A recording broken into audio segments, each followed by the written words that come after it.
কারো বাবা খালি সম্পত্তি নয় অকাপ। অকাপ মানুষ দান করেছে আল্লাহর নামে। অতএব এটা আমার ইসলাম ধর্মের ম্যাটার। আমার ধর্মের উপরে আঘাত দিবার অধিকার দেশ কাউকে দেয়নি, সংবিধান কাউকে দেয়নি। এই বিল কোনোভাবে লাগু হতে দেওয়া যাবে না। আর এই বিল যদি লাগু হয়ে যায়, দোদকে দোদকে মরার থেকে একেবারে মরে যাওয়া ভালো। তাই সময় আছে, চলুন। আমি ফার্স্টে আছি, আসুন না দেখি। বড় দুঃখ তো এটাই, যখন তাপ লাগে তখন তো লড়ে বসতে মন যায়। আপনাদের কিছু হয়নি। অনেক গাল দিয়েছেন দাদা হুজুরের আওলাদ নবীর খানদানকে, অনেক গাল দিয়েছেন। সেই দুঃখগুলো ভুলে যায়নি, কথাগুলো ভুলে যায়নি। সেকুলারের নামে যেসব রাজনীতির দলকে ভোট দিয়ে ক্ষমতায় এনেছি, তাদেরকে একটু বলুন না লড়ে চড়ে বসতে। আজকে পুরো দেশ জুড়ে ওয়াকফ সম্পদের যে বিল যদি পাশ করে ফেলে, আমার মুসলিম কম আমি বলছি, আমরা দিশেহারা তো এমনি হয়ে আছি, আরো দিশেহারা হয়ে যাব। আসসালামু আলাইকুম ওয়া রাহমাতুল্লাহি ওয়া বারাকাতুহু। দূরে কাছে যে যেখানে আছেন, সকলের উদ্দেশ্যে একটা কথা।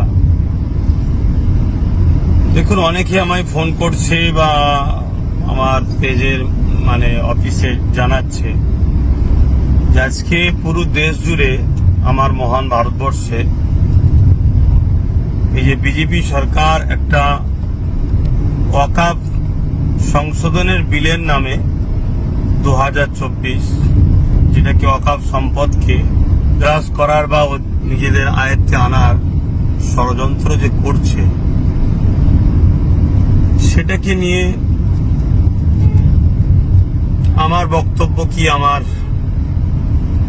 কোন রকম সেরকম বাইট কিছু দেখছেন অনেকে জিজ্ঞেস করছে। দেখুন, দুঃখ লাগে এটাই যে আজ আপনারা ভাবছেন, আমি বিগত 3-4 বছর ধরে বলছি এমন একটা দিন আসছে সবকিছু আমাদের হাত থেকে বেরিয়ে চলে যাবে। আমি তো ওয়াকফ সম্পত্তি নিয়ে কলিকাতা রাজপথ থেকে শুরু করে বাংলার অলিতে গলিতে 3-4 বছর ধরে আন্দোলন করছি যে ওয়াকফ সম্পত্তি এটা মুসলমানদের ব্যক্তিগত সম্পদ। এটা মানুষ দান করে মহান স্রষ্টা রব্বুল আলামিনের নামে। অতএব এটাকে কখনোই কোনো সরকারের হস্তান্তর হতে পারে না। কিন্তু আমরা বিগত দিন থেকে দেখে আসছি, প্রতিটা সরকারই যখন ক্ষমতায় আসি ওয়াকফ সম্পত্তির কোটি কোটি টাকা তারা লুটপাট করে, সম্পদকে বিক্রি করে দেয়। তার বিরুদ্ধেও তো আন্দোলন করে আসছি। তাই আমি বারবার বলেছিলাম যে আসুন, ঐক্যবদ্ধ হন, সংগঠিত হন, নিজেদের সম্পদ নিজেরা দখল করুন, নিজেদের ধর্মীয় এটা বিষয় নিজেরা রাখুন, নিজেরা পরিচালনা করুন, নিজেরা এর তত্ত্বাবধান করুন। কিন্তু অনেকে তো আমাকে গালিগালাজ করেছিলেন, অনেক সমালোচনা করেছিলেন, অনেক কিছু বলেছিলেন। হ্যাঁ, আজকে আমার বাইট দেখতে পাচ্ছেন না, কিন্তু লক্ষ লক্ষ মানুষের কাছে আমার সংগঠনের মাধ্যম দিয়ে তাদেরকে এই যে আজকে 2024 ওয়াকফ সংশোধনীয় বিলের নামে বিজেপি সরকার যে সংবিধান বিরোধী যে বিল পাস করার জন্য ঘৃণা চক্রান্ত করছে, তার বিরুদ্ধে ফুরফুরা আহলে সুন্নাত ওয়াল জামাতের লক্ষ লক্ষ যুবকরা, বাপেরা মায়েদের দ্বারা আমরা বাড়ি বাড়ি গিয়ে আমাদের সংগঠনের মাধ্যম দিয়ে ওই স্ক্যান করে, যেটা মুসলিম পার্সোনাল ল বোর্ড চেয়েছে, পাটাবাদ যে ব্যবস্থা করতে বলেছে, সে কাজ অলরেডি আমাদের চলছে।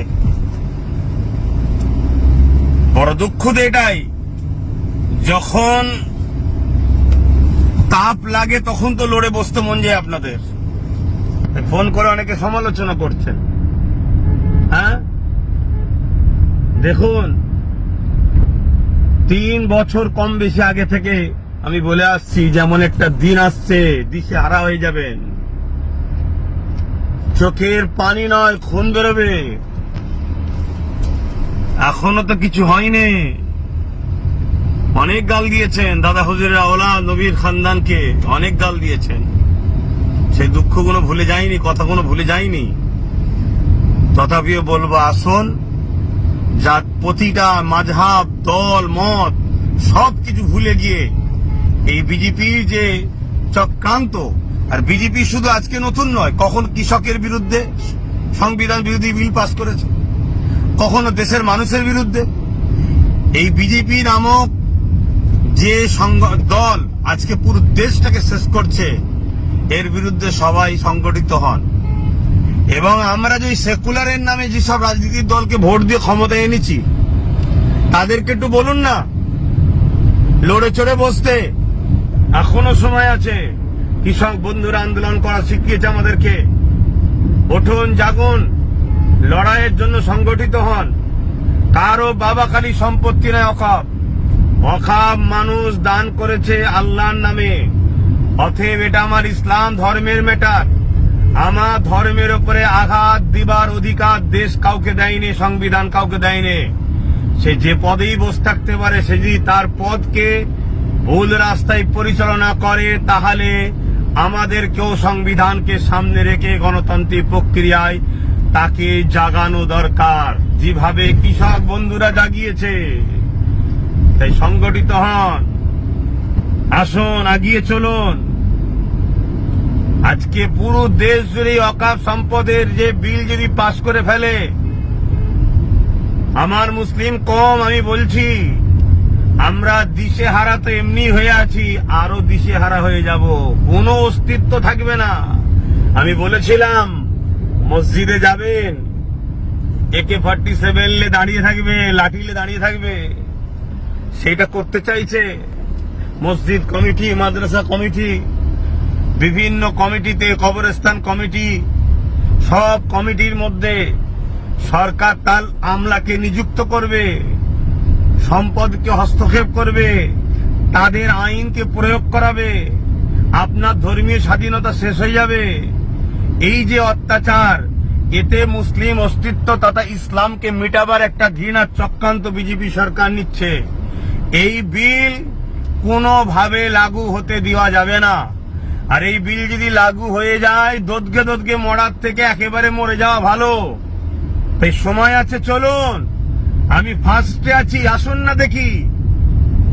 যারা পাড়ালি খেয়ে খায়, যারা পা চেটে বেড়ায়, যারা ভিক্ষা খায়, সামান্য ভিক্ষায় যখন ইসলাম বিদ্বেষী কোনো কথা হয়, তাদের মুখে কথা পাওয়া যায় না। সেই মুসলমানদের নিয়ে অকাপের লড়াই কি হবে? তারা আজকে ফোন করে বলছে আপনার ভূমিকা কি? আজকে নিজেরা সংগঠিত নয়, নিজেদের কোনো পাওয়ার নাই, নিজেদের কোনো জায়গা নাই। আরো একটা কথা, হিন্দু আর হিন্দুত্ব দুটোকে কিন্তু একভাবে মিশিয়ে দেবেন না। আমার ক্ষুদ্র জ্ঞানে হিন্দু শান্তি, ভ্রাতৃত্ব, ঐক্যের কথা বলে। হাজার হাজার বছর ধরে এদেশে মুসলিম হিন্দুর ভ্রাতৃত্ব ইতিহাসে আসছে। কিন্তু আজকে হিন্দুত্ব, হিন্দুর সাইনবোর্ড দিয়ে হিন্দুত্বের যে আজকে ষড়যন্ত্র, দেশকে ধ্বংস করার যে ষড়যন্ত্র, সংবিধানকে মিটিয়ে দিবার যে ষড়যন্ত্র, সেই দিকে দেশকে নিয়ে যাচ্ছে। তাই ইসলামের ঐতিহ্য, 400-500 বছরের ওয়াকাফ স্টেট, ওয়াকাফ সম্পত্তির মসজিদ যা আছে, সেগুলোকে বিরান যদি না করা যায়, তাহলে এটা একটা কিন্তু আপনার আমার জন্য একটা প্রমাণ দিচ্ছে যে এই দেশে হাজার হাজার বছর ধরে আমাদেরও পূর্বপুরুষরা চলে আসছে। তাই এই স্মৃতিগুলোকে মিটাতে হবে। মিটানোর জন্যই আজকে এই অকাপ সংসদীয় বিলের নামে অকাপ সম্পদকে হস্তক্ষেপ করার, নিজেদের দখলে নিবার একটা ষড়যন্ত্র বিজেপি গভর্নমেন্ট করতে চাইছে।